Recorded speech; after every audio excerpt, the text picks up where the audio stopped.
All right, welcome to the Feeding Your Beast panel, where we're going to investigate how do we remain engaged in community while pivoting your brand. My name is Marcus Collins. I am the best-selling author for The Culture and a marketing professor at the Ross School of Business, University of Michigan. But I'm with a distinguished panel of amazing practitioners and even better human beings. So to my left, can you introduce yourself for us, please? Sure. Elizabeth Campbell. I'm VP of Field and Cultural Marketing for McDonald's. Hi, I'm Marissa Nance. I'm the founder and CEO of Native Tongue Communications. My name is Detavio Samuels. I'm the CEO of REVOLT, just trying to be like all of these amazing, incredible people. I mean, we are in good company. Now we said before we start this thing, we would keep it totally trill, right? This is, the cameras are on, but we're just having rosé apparently in the fridge room here, just chopping up with family. I was about to say, why is the curtain closed? Isn't there like something, can somebody hit a button? It's a pretty amazing view out there. I don't understand what's happening. So if we're talking about being engaged with community, let's just provide some foundation. Like, what does it mean to be engaged with community? We know communities are collectives of people who share the same point of view of life. They have shared conventions and expectations that govern what it means to be a part of this group. But how do you engage community? What does that mean? Want to start? Sure. Want to start? So my kind of current point of view is all anchored in one idea, which is that I think the job of a brand is actually to act and perform like you are campaign, like you're on the campaign trail. Okay. Oh. Like you are trying to be the next president of the US. I think that what communities want for brands are brands who are not just making great products, not just brands who are making great profit, but brands who are trying to create the world that they want to create. And so the way that you engage with communities is you establish values. Based on the audience you have, you establish values that matter to them. Yeah. And you actively build and drive those values through your business model so that everything that you're doing, you are helping to build the world that that community cares about. So when I think about REVOLT, we think about like, well, what are our biggest fights? Well, our biggest fights are the biggest fights that matter to our community. And so we are fighting systemic racism. We are fighting police brutality. We are fighting to transform the media landscape. We are fighting for Black creators. We have picked values that align with the community that we want to build with. And we are actively both running that through our business model and speaking about it and talking about it at every single turn that we can. Yeah, so this is about congruence of values. 100%. Right? And you're finding groups of people who see the world the way you do, and you service them based on that shared point of view. That's exactly right. Is that how you see it, Marissa? Yes, and. Okay. Yes, and. That's amazing You can tell me I was language. wrong. No, no. Yes, and what I would build to that is, and it's interesting because as a creator and distributor, so perfect, as someone who owns an agency, I tell people all the time, my clients aren't my clients are the communities we're trying to reach. Right? Those are my first and true clients. And the best way to do that and be organic and authentic and culturally relevant to those communities, I find, is also to be of and from those communities. And so I tell people all the time, my memoir was going to be entitled "The Only Chip in the Cookie," because I spent 30 years in marketing and advertising, and many times I was the only one in the room. So when I founded Native Tongue Communications, I made a commitment to myself and to the industry that it would look like the world we service. And we service what we call, we don't say multicultural, we say microcultural consumers. It's a word we own, I've trademarked it, because we understand, and this gets to what you're saying, inherently how they think, but also we dissect on an analytical basis the insights and data. And when you marry those two, it's not a multicultural, we get so deep it's microcultural. And so the if networks, the networks, those synapses hitting each other. And so if you are of and from the communities you wish to serve, you are naturally baked in, and it becomes a very organic and authentic next step for you to be able to service them and be culturally relevant to them. So it sounds like you think about REVOLT, we think about Native Tongue, it's about being very specific, discerning about the people that you service, that you are engaging. That's right. But McDonald's, this is about scale. This is massive. How do you engage community? So first of all, at McDonald's, we've 14,000 restaurants in the U.S., over 35,000 globally. we cannot just show up in a community and say, hey, we're here for you. Yeah. We can't do that. I always say that the community has to invite you in. Mm. And we've seen instances of where brands have shown up in the community and the community has said, no, we don't want you here. Huh. So what we try to do at McDonald's is we try to make sure that, yes, we are investing in those communities, but we're there when they need us. Not just there to serve them a burger. So are we there when they're having struggles? Are we there when people are protesting? Are we there when people are celebrating? We try to make sure that we are there and show up every single moment, every single day for them, not just the 24 hours that we're open. What I like about that and the way that I would frame it is, for me, it's this idea of like, not only are we on your block, but we're in your corner. On your block means I'm in your That's a real bar. estate, I'm your territory. That's a good bar. That's right. And in your corner means Yes. whatever you need, whatever this community needs, whatever you need to sell, that's when we show up as well. And you build on it, like I was saying, you're making them feel seen and heard. Yes. And that makes everybody feel appreciated. But the community for us actually starts inside of the organization. It starts with the crew who are working in the restaurant. Yeah. Because we have to reflect the crew who are in those restaurants every single day. Mm. So if we are not tapping into their community and how they engage, then we can't be truthful in the way that we show up every day in the neighborhood. So how do you decide which communities to engage, right? So we know what it means to engage, right? It means to service them. It means to be in their corner, help them feel seen, help them feel heard. But are you doing it for everybody? Like the many micro communities that exist or micro cultures that exist?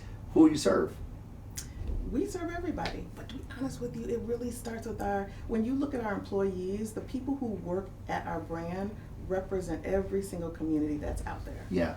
And so we are trying to make sure that we are servicing everybody. Do we get very specific about if there's different communities that we're looking at? Yes. We know that right now, youth culture has said, hey, McDonald's, where are you? We want you to show up more. Yeah. How are you talking to us? How are you engaging with us? But we also know in doing that, it allows us to extend to people who are not within the youth culture who still want to engage with us. But So when you think about native tongue, how do you help McDonald's do that? Well, that's what I was going to say. That's an interesting question because there's a gradual build, probably like this, right? You go from the broadest, answer to this is a brand in itself that is laser focused, and that's their success in who they're servicing, right? They know who they're servicing. McDonald's is servicing a lot, and at Native Tongue, we have to sustain and survive by being able to serve those our clients need and do it in a way that's effective and efficient, but also do it in a way in partnership. Detavio and I now have a huge partnership. We're working for another client that if you heard about it, you say, how do you do that? How do you make that sexy and interesting within his universe for the audiences your brand wants? And it's that marriage and that coming together and that cooperation between the two, and that's how you get it, right? So I think it's interesting. It's who you ask, and that's the answer you get. From very broad to extraordinarily specific, and kind of me in the middle as an agency servicing all of us in the middle, in between. Yeah, I love the framework because I think it's 100% right. When I think about how do we choose who we serve, to your point, we are absolutely about servicing the Black population. I think we have made a very deliberate and strategic decision to not just be focused on Black America, but we would define our strategy as global Black. And so we want to service the Black diaspora. And so we are betting on things that we think are important to the entire diaspora. Again, police brutality, white supremacy, etc. However, we are also really big on understanding and trying to get brands to understand that it is not Black community, it is Black communities. That's right. That we're not a monolith. That's right. So then we have also chosen very strategic things that we think are impactful, that specific communities will care about and can create progress in areas that we need. So for example, we're very specific right now about Black women. We're very specific about healthcare. We're very specific about servicing Black entrepreneurs because we think ownership is critical and key to us getting out of this mess, right? So there are some very strategic communities that we are selecting, but in general, our ultimate goal is to service the Black diaspora. Which I think is probably the biggest pitfall with multicultural marketing, which was such a big thing for the last 20 years, 30 years even. It's like, all Black people do what? Please fill in the blank something racist, because we know it just doesn't exist, right? Like we aren't a monolith. Like just because we have same skin color doesn't mean that we come from the same walk of lives or see the world similarly, right? Which gets to your point about these micro communities that, like, within the Black community, there are many communities. So how do you know which one to activate first? Like how do you know who the lead bowling pin is to ensure that it reverberates across the broader diaspora? I would say one area when we talk about media vendors, clients who are looking to reach communities of color, I think where we are sorely undervalued and underappreciated and devalued even is in analytics. I think when most clients, I'm going to say most, of course, present company, Of course. they look to what they traditionally use as their multicultural or Black or Asian or Hispanic agency partner for more an emotional qualitative connection.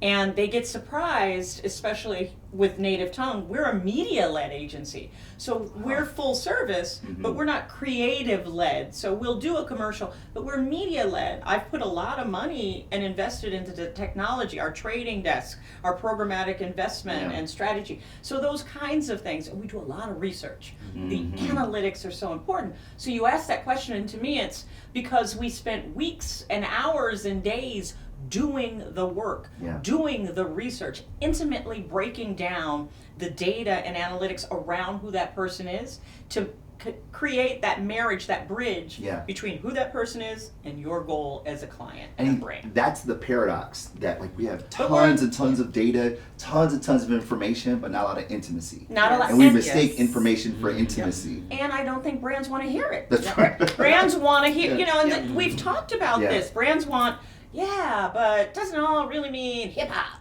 Or, but doesn't it really mean, like... Not McDonald's. No. Again, caveat. Permanent disclaimer. That's right. Permanent disclaimer. That's why we invited you to this cookout, Liz. That's why you're here. I love what you were pushing because there's more. There's data there. Respect that and use what we've got. Yes, but you two do such a great job of keeping McDonald's honest and making sure that we understand not the superficial insights, but that we can just go a couple levels deeper to understand truly what is going on within that consumer segment, or what is really, like you said, the intimacy of what's happening with that consumer. You asked about how do we choose which communities. During COVID, we had the whole George Floyd incident. So what happened? McDonald's decided that we wanted to step up. We wanted to create a campaign that was not just about us saying something. We wanted to really have action to say, he is one of us. It could have been any of us. And we did that because we heard from our employees that what was going on was not right. And then we started to see it grow and grow and grow, and we knew that we needed to step up and do something. So it wasn't about us choosing to say we want to go after the Black community. It was about, like you said, what was important to them and how could we show up in that moment. And I love this. I mean, this refrain about like servicing. This isn't like messaging. This isn't like the campaign. And this is about how do we serve. But those two things come organically and naturally and successfully if you do that first thing. Exactly. It just starts to roll. My late father always said, if you stand with the grain, it's a heck of a lot easier. It's a heck of a lot easier. Yeah. 2 points that I want to build on that. I think 2 things that we think about in terms of selecting communities is what are the highest leverage points for change, right? And what are I was always taught you can water all plants. If you have a bucket, you can water all plants and all of them will die. Otherwise, you have to choose which ones you water. So you think about which ones are the things that I can water today that will produce a tree that will then allow us to grow branches and do a lot of the other work, right? So you bet on Black women because you know that if you get it right with Black women, that is a game-changing move. You bet on Black ownership. Thank you. The CEO of our household, the cornerstone, the corner of our community, you have to get it right there. We bet on Black-owned entrepreneurship and ownership because we know that building Black wealth is a game changer for our community. We're betting on the Black diaspora because you can go to war with 50 million people, or in Africa there's 1 billion. Do you want to go to war with 1 billion and 50 million people, right? Or do you want to go to war with 50 million, right? So again, it's very strategic moves that for us are all about how do you create change in the most efficient and effective way possible for these communities. And that requires a ton of intimacy to know that, right? There's no data point that says Black women lead culture. Sure. Right, you have to be close to it to understand. Well, or there are multiple and That's many exactly what data it is. You have to points pull it all together. that You gotta build. be able to weed. And then, but Yeah. again, it's that marriage. Like That's that's right. what we talk about, Yeah. microcultural. It's the data points, because I can talk until I'm blue in the face, but I have to be able to back that up, Yeah, or else what does that mean? that's right. So I know it inherently. We're all nodding our head because we know this. Yeah, This is yeah, done. Yep. That's right. Church, of course. That's right. The word is God. That's right. But Yep. but I also don't want to be the go-to. Oh, it's black. Ask Marissa. Yeah, Exactly. yeah. So I also Exactly. want to substantiate clearly with success-driven points Yeah. of, and this is why. That's right. It's empirical. It's evident. I know this Yeah. to be true because, Yeah. not just of who I am, That's right. that's a piece of it, That's right. and don't ignore it, but also look at these statistics, look at these case studies, look at what's happening. Yeah. So, I mean, reoccurring themes we see happening here. This is about service. It's about we engage communities by serving them, but to serve them correctly, we have to have intimacy, right? Realizing that intimacy isn't just intuitive. Right. There is evidence there. There's empirical evidence that lets us know where the lead bowling pin in these communities exists. I hope these someone's new recording communities. this because I'm using all of that. You put it so, Right. so eloquently. It's the professor in You have me. just- you have distilled it for us. I will be taking that home with So me. here's the question: if it's that evident, why are there so many cases of it being done so poorly? I mean, one would say, what are the examples when it's done well? Because I feel like there's a litany of examples that aren't done as well. We know McDonald's done very well. I mean, you talk about the brand pivoting, which we're gonna get to in just a moment. Yep. But like, how has McDonald's done this so well? Because we don't just show up when something is hot for the moment. Huh? We're a brand that's been around for more than 60 years. We started as a community restaurant, as a restaurant that was sitting in the community, trying to make sure that we understood the people within that community and attempting to hire people from that community to either work in the restaurants, to own the restaurants, to become suppliers within our system. And so that's what has allowed us to basically be a mainstay within the community. We haven't always gotten it right. Yeah. We had some dips here and there, but we try to learn from those lessons, pivot, and make sure that we can move forward. I like that. Community restaurant. This is about the community. Yep. Yeah, I mean, you're the storytellers, right? And for these brands, you're kind of translating the culture from the brand to the people and the people to the brand. And we know storytelling it's an act of community, right? It's the way by which we express what are the knowledge within the community, but also the shared beliefs and the cultural norms. Like, when has you seen this done well? Yeah, I want to spend some time on why I think people get it wrong. So, Yeah. when people do it, when it's No. I Do can that, talk and about then it. I'll bring After it back. this is a Then short I'll bring list it that we back. can get into. I'll bring it back. I I'll want to say hear. some of the reasons why I think we do it well is like ties back to your thought on intimacy. Like we are not like you have to be in the community, right? So there's a couple of things that I think drive us. One, I believe that culture spreads from the edges in. Yeah. And so we are anchored in LA, New York, and Atlanta. Atlanta, which is the Black Mecca. So much of hip hop, so much of Black culture is coming out of there. If you're not in Atlanta right now, you can't understand what's going on or what's coming. Yeah. And so it's that type of intimacy that I think it takes, just kind of like being in and of the community. A couple of reasons why I And think. wait, I want to give you a please. hype.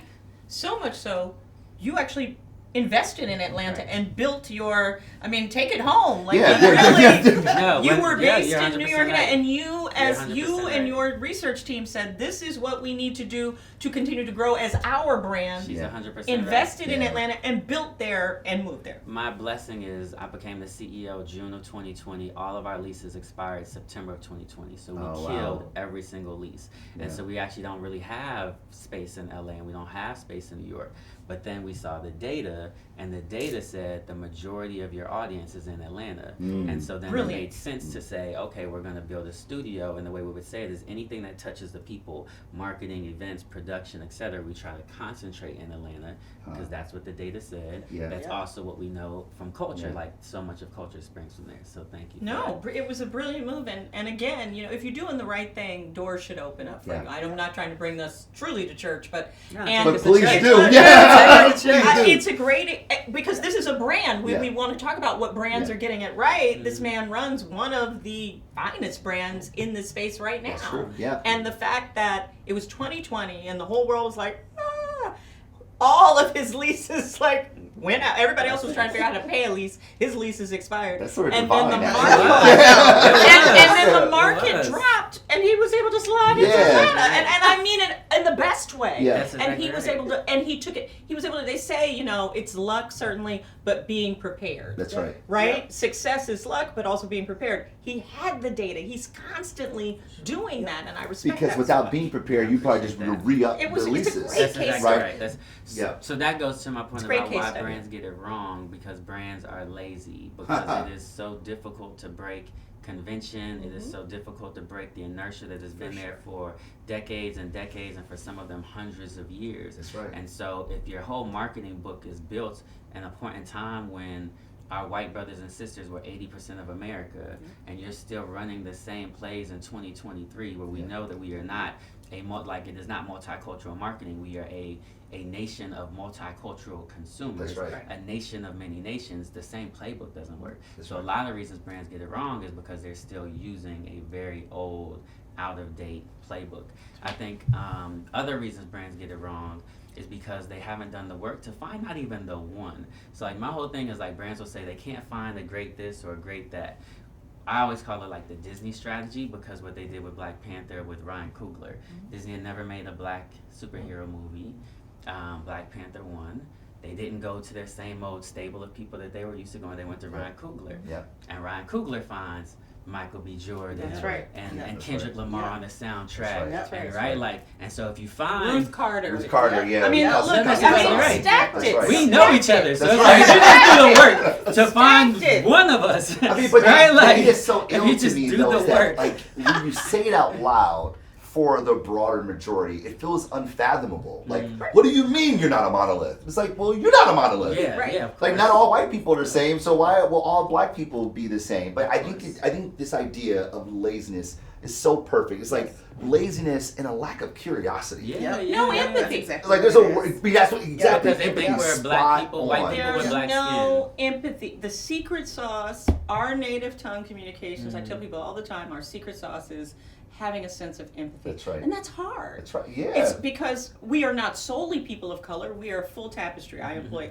all sorts of kinds Yeah. of folks. Yeah. Having said that, we are a tapestry. We're not one kind of people. And many times, especially, we launched January 1st, 2019. I'd spent 30 years in the Omnicom system, and as I said, I was the only chip in that cookie. So I came out and in 2019 built this agency. There still is no other agency in the world like mine. And we had this group of people, and we got through year one, and we were like, hey. Then it hit 2020, and we were like, and it was hard to keep the morale and focus up for people that look and sound like us to Yeah. be empathetic. Mm-hmm. Because we don't just service the people that look and sound like us, and I think that's something Yeah. that makes us special and different. You're a win if I've won awards for campaigns for non-Hispanic white men aged 18 to 24. Yeah.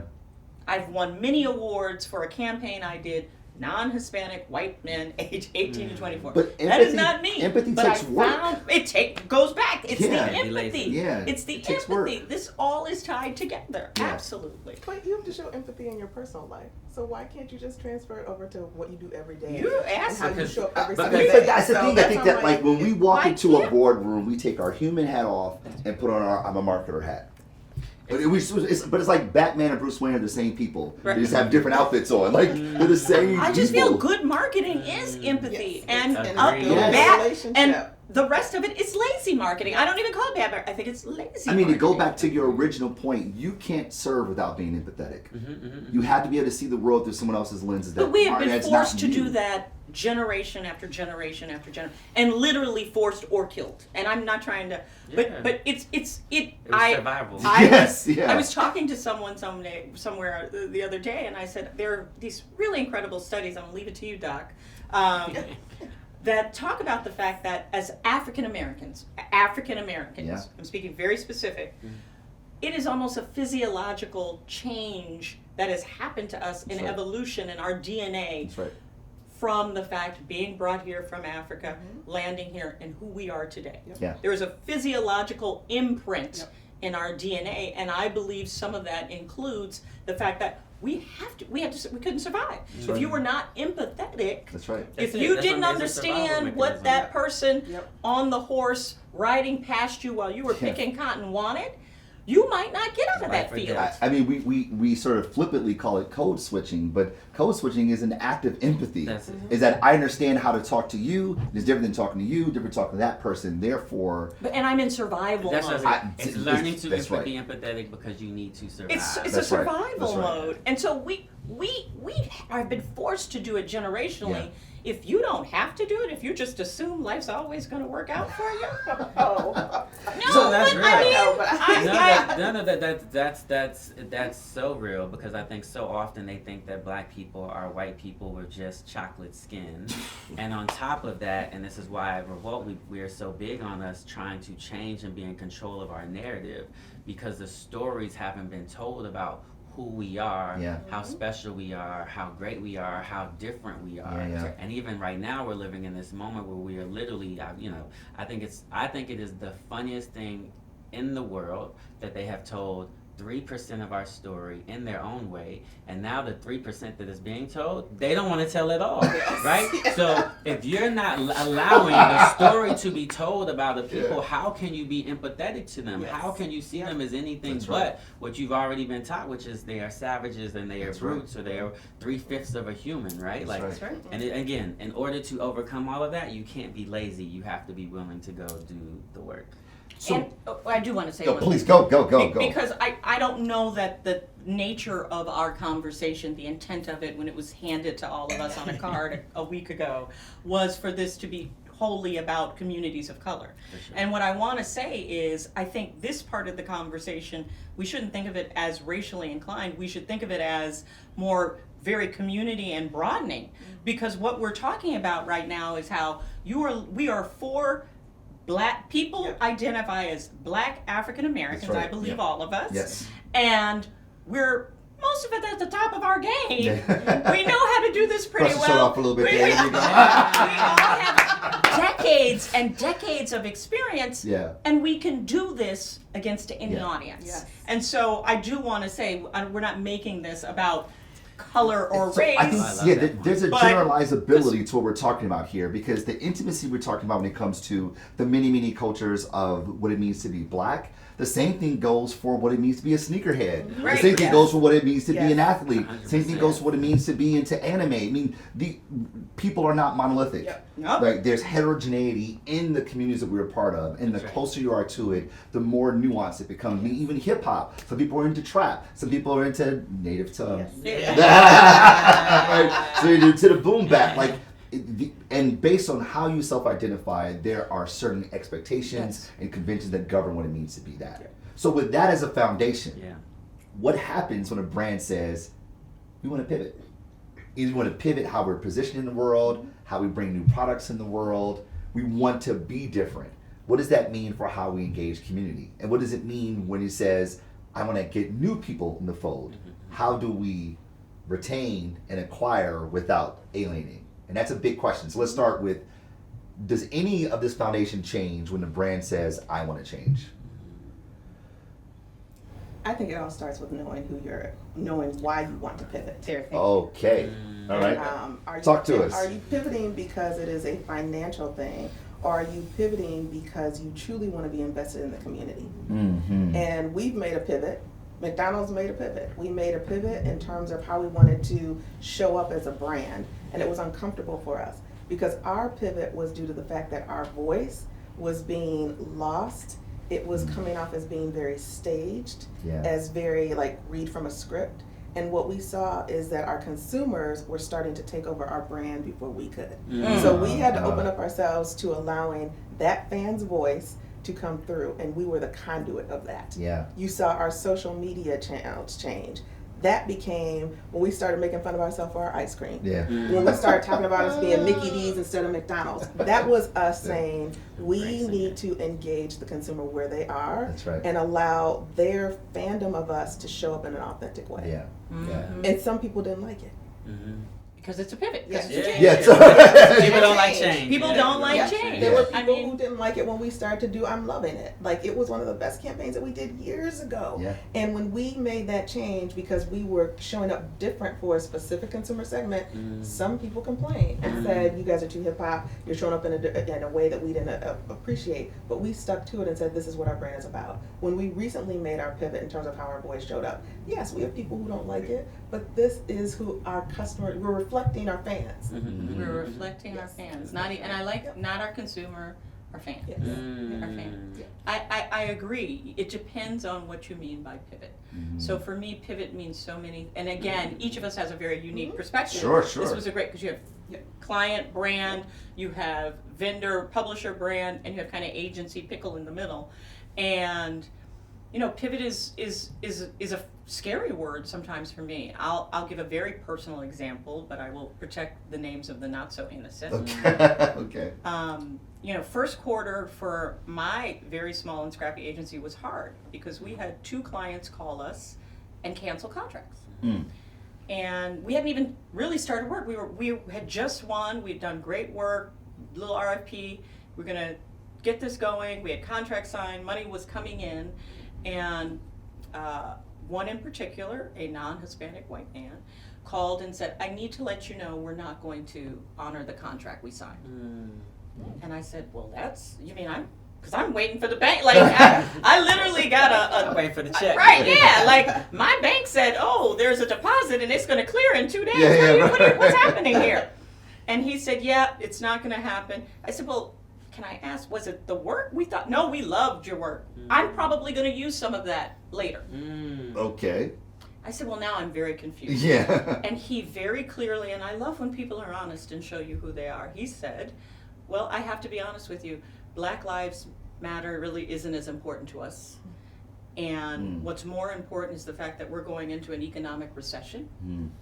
And my pivot is that I have to answer to someone about that bottom line. Yeah. And so the money I was going to give you to do work around this audience doesn't matter to me as much as the savings I'm going to get and show on my P&L. That's a pivot. For all of us. Yeah. So, and it goes back to, I bring it up because it hits on so many different levels. It goes to community, Yeah. right? Liz's point was so perfect, and what Detavio's going to say too, I'm sure, is why? Right. Because in the end, someone's going to be sacrificed for it in a good way, because you can, sacrifice in a good way, Sure. smart way, let's call it smart way, Sure. or in a purely sociopathic way. And so it really just depends on the why and how you can bounce back and what your reaction is to that pivot too. What's your take on that? Yes, I'll piggyback on where you ended, which is one of my favorite lessons in life, which is that everything comes at a cost. Sure. So part of what you're saying at the end is like, hey, you can pivot, but you have to understand it's going to come at a cost. That's And right. you have to be willing to pay that cost. If I walk you, my big answer about, how do you pivot as a brand while maintaining community or being okay losing community, is that you have to be super clear on who you are at your core. Yeah. Like, I'm such a brand person. Like, your brand DNA is who you are. That's right. And I think that as long as you're not changing that core, there's a whole bunch of other stuff that's frilly and on the outside, Yeah. right? Yep. But the core, and then once you have that core, where you put value within that core matters. So let me walk you through Revolt. Revolt started as, and 10 years ago was supposed to be the new MTV. And at that point in time, the core is music, very much a music brand, and kind of like a digital first brand. Like, those things were core to who the brand was. Okay, hip hop showed up because of Sean Combs, but nobody else did. Country music wasn't showing up, alternative music wasn't showing up, rock and roll wasn't showing up. And so maybe 4 or 5 years ago, they pivot to hip hop. Still music at its core, still digital social first, but now wrapped around trying to find fans and fandom, Yeah. both on the talent side and on the consumer side, right? So then when George Floyd is murdered, we make a decision to pivot into being a social justice brand. Yeah. We really want to lean into the name Revolt, and so the question is, what revolution will we lead? Yeah. There is so much overlap between what's happening with hip hop. You can't see a protest for Michael Brown, Trayvon, any of them without seeing hip hop leaders at every single one of them That's right. trying to have a voice, whatever. So a natural overlap and a natural fit to our core. And now social justice is a core part of our core.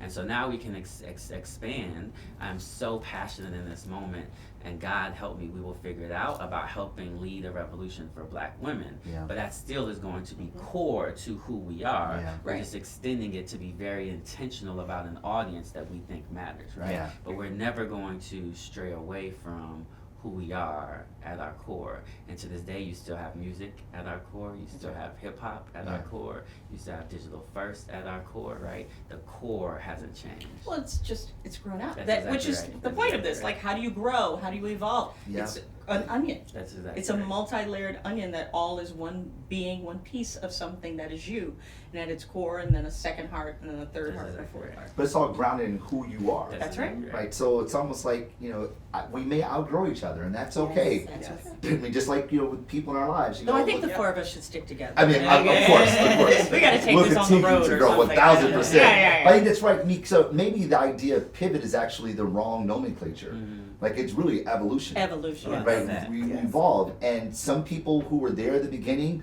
may not rock with you now, Exactly. and that's okay. That's okay. Yes. You And gotta God be bless you. willing to Yeah. lose You're- that. Yeah. In that moment of time, we served each other well. We That's served right. you, in return, Yep. you served us. But where we're going now, based on how we see the world, it's just a different context. And Yeah. what you've been exposed to throughout that journey of your evolution. Yeah. There are things that you saw when you were 13 years old or 15-year-old that you see differently now. That's So right. you need someone to engage you with where you are now versus where you were. That's then. right. That's Yeah. right. Meet you What- where you are. Yeah. One of the things, I'm gonna see if I can land this point. One of the things that concerns me, like if I was sitting in the seat of like a Fortune 100 company, I think it's really difficult for them to evolve in this moment, because to evolve takes so much boldness and so much courage, because we lived in such a polarized society. And so if the job is to state your values and to walk those values every day, but then to recognize that we live in a country with people with very different values. And so Yes. every time you plant a flag in the ground on one side, you're going to have a whole other side that is flipping all of the way out. That's right. That's right? right. And That's so right. like Yep. how brands evolve today, I think, I do not think it's an easy job, but I Right. also don't think, It's not impossible. it's not But it impossible, and the people who requires win can't be. conviction. Yes. Yeah. But Like, it yeah. goes back to Yeah. don't be lazy. Yes. That's right. Be Yeah. empathetic. Yes. Put the work into it. Get a little know elbow why, grease. and know why you're I mean, doing I, it. I, And know why you're doing I it. love this so much. And, you sort of jokingly say, I don't mean to make this church, but like, that's what church is. It's about preaching the gospel and us rallying around the truth. The truth. And Yeah. everything that's been said here has been the truth. Even if we looked at it in a very specific way, we think about the African American diaspora, right? But generalized to something far greater, it's the truth, Yeah. right? It requires knowing who we are, Yes. how we see the world, and then serving the people who see the world the way we That's do exactly today, right now. Yes. And it may be Exactly different in 5 years, and that's totally cool. God bless you, Yep. right? But we are here to serve. And that when brands are at their best, that's what they do. That's So, right. if we were to like put a bow in this, what's the last thing that you would leave, to your point, Detavio, contemporary marketers who are in a world where there is great polarity and there are many, many ways by which people can cast their vote, both literally and figuratively, on where they stand on an issue? What would you leave contemporary marketers when it comes to engaging community, realize how powerful communities are in a world where there's so much divisiveness? Yeah, I think at the core, the best businesses are doing playing with a 3-part framework that is content, commerce, and community. Mhm. And so community is like a critical pillar. To your point about you then have to walk the values and do the things that those communities require. And then the thing that I want to leave them with is that you have to be bold.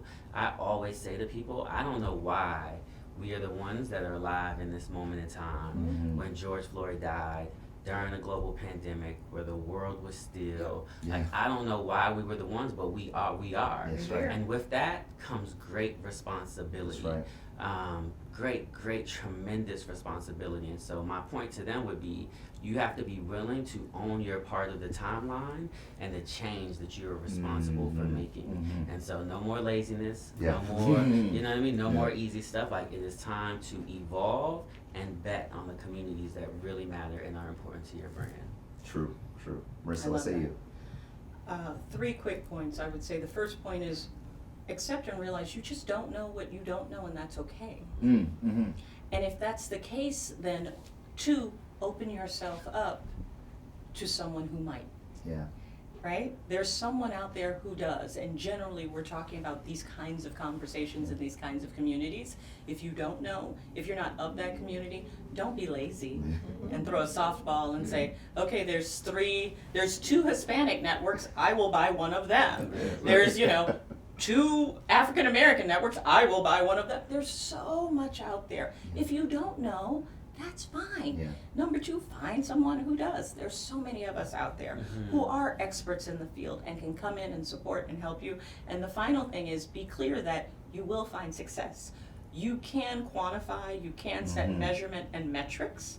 Don't dismiss it as this is a budget I'm throwing away because I'll never get the return on my investment on it. Yeah. I just have to do it. Like I was told, I don't have to spend, so I'm not. Or I have to spend grudgingly and I'm going to forget about it. I don't expect anything for this money. You can, and with success, you can spend more. Yeah, these things aren't mythological. No. They're real, they're tangible. You don't know what you but they don't know. require intimacy, and oftentimes you need a Sherpa to help you get there. Bring in that person That's right. and set Absolutely. yourself up for success because it can come and it'll then build to something greater. Liz, the birthday girl. Bring us home. Bring us home. So I go back to, for any marketer today or marketers of the future, you need to understand your why. Understand your why, make sure that your why and your values are associated with the company that you're working for or just the work that you're doing. Yeah. The other thing is something that my dad used to tell me when I was a kid. He would always say, seek understanding. And I would say, but I know what's going on. And he would say, seek understanding. Amen. Seek understanding all the time. And to me, that leans to the curiosity. So it's okay to ask those questions, but you have to seek understanding. Yeah. Because it'll make you a better person, it'll make you a better advocate for others, and it'll make you a better marketer. And then the last thing, as I've heard these stories, we all had a change right before COVID. My change was that I was put into a new role in December of 2019. You had a change, at the beginning, you had a change as well. You've had a change as well. And you're right, we were put in those roles at that time for a reason. We didn't know why, but we were put there for a reason. So when you are in those roles, don't question. It took me a minute to find my voice at a company that had been at for a long time because they were going through a change. And when I saw the shift, I saw the edge and I was like, some things aren't right. And I had to finally speak up and be comfortable to have my voice. So when you have that seat at the table, speak up. And don't always wait for somebody to invite you to the table. Pull your chair up. Scoot your chair up. Scoot up. Pass me the bread plate. Yeah. That's my advice. But it all requires work. But it all It all requires requires work. Y'all just got hip to massive game here, right? We just took you to church, get into the truth, and I hope you walk away with some perspective that these things are all obtainable, but they require effort. And ultimately, that's what we're all here to do, right? To put in the work. Thank you so very much, y'all. This was great. We could have done this for so much longer. I loved it. But this is, to Marissa's point, you. this is the beginning of much more to come. Thank you. That was great. Thank you, Fantastic sir. job. Thank you. Appreciate you. Appreciate brother. it. Ciao. Yeah.